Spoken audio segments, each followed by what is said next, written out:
Selamat pagi Bapak, Ibu, Saudara-saudara, jemaat yang dikasihi Tuhan Yesus Kristus. Mari kita mendengarkan renungan harian Rabu 6 Agustus 2025. Kita bersatu di dalam doa. Kasih karunia dan damai sejahtera dari Allah Bapa kiranya menerangi hati dan pikiran saudara-saudara di dalam nama Yesus Kristus Tuhan kita. Amin. Saudara-saudara, firman Tuhan tertulis dalam 1 Yohanes 4 ayat 9. Dalam hal inilah kasih Allah dinyatakan di tengah-tengah kita, yaitu bahwa Allah telah mengutus anaknya yang tunggal ke dalam dunia supaya kita hidup olehnya. Saudara-saudara, berbicara tentang kasih sudah merupakan hal biasa dalam kehidupan kita.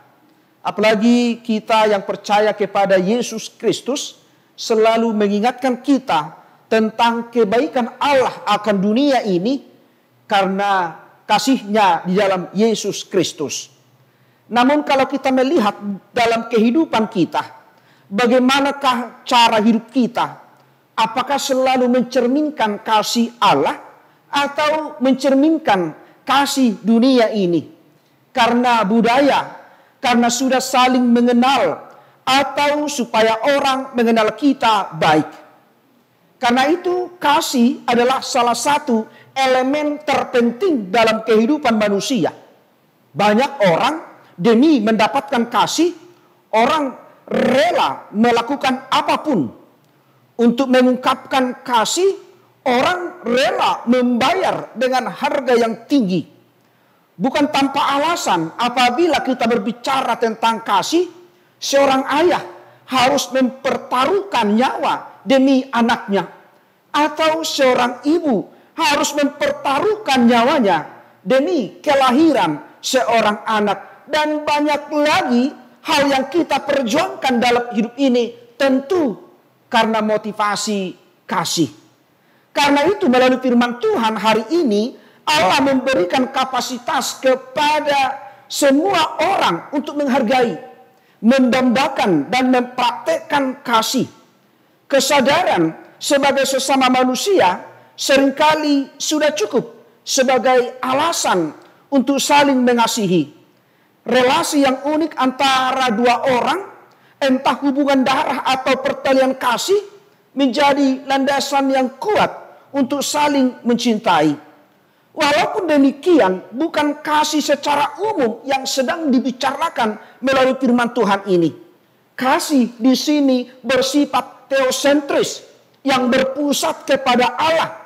Setiap kali seseorang mempraktekkan kasih ini, orang lain akan tahu bahwa kita ini adalah anak Allah.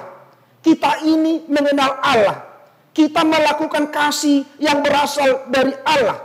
Sehingga siapapun yang berasal dari Allah, kehidupannya pasti diwarnai dengan kasih.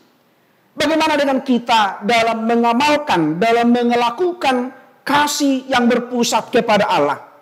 Kuncinya terletak kepada pengalaman kita terhadap pengenalan, terhadap persekutuan kita dengan Yesus. Tanpa mengerti, tanpa mengalami kasih ilahi di dalam Yesus Kristus, kita akan tidak sanggup melakukan kasih yang seturut dengan kehendak Allah. Karena itu kita harus memiliki kasih Allah. Kita harus memiliki kasih dalam Yesus Kristus. Supaya kita memahami makna hidup yang sebenarnya. Supaya kita saling mengasihi, melakukan yang baik, menghadirkan suasana Tuhan. Bukan karena apa yang kita miliki, tetapi karena Tuhan yang baik, yang telah mengasihi kita, yang telah menyelamatkan kita di dalam Yesus Kristus. Tentu dengan kasih Allah di dalam Yesus Kristus akan menguatkan motivasi kita untuk mengasihi, saling mengasihi, karena kita ini adalah pewaris kerajaan surga. Mari kita mengasihi sesama kita seperti Tuhan mengasihi kita. Amin. Kita berdoa. Terima kasih Bapa di surga atas sapaan firman-Mu yang telah mengingatkan kami untuk saling mengasihi seperti Tuhan mengasihi kami. Engkau begitu baik Tuhan. Engkau memberikan anak-Mu Yesus Kristus supaya setiap orang yang percaya tidak binasa, tetapi melainkan beroleh hidup yang kekal. Berkati semua orang-orang yang percaya kepada Tuhan, Berkati semua jemaat-Mu untuk selalu mengasihi Tuhan.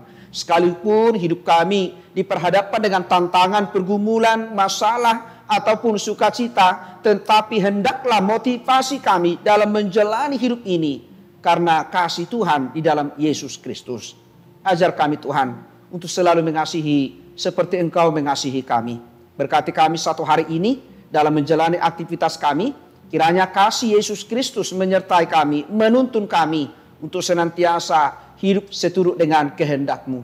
Ampuni kami Tuhan dari segala dosa-dosa kami, supaya kami layak menerima berkat-Mu. Di dalam nama Yesus Kristus kami telah berdoa dan mengucap syukur. Anugerah dari Tuhan kita Yesus Kristus, kasih setia dari Allah Bapa, dan persekutuan dengan Roh Kudus, kiranya menyertai dan memberkati saudara-saudara hari ini sampai selama-lamanya. Amin. Jemaat yang dikasihi Tuhan Yesus Kristus, selamat pagi, selamat beraktivitas. Tuhan Yesus memberkati. Shalom.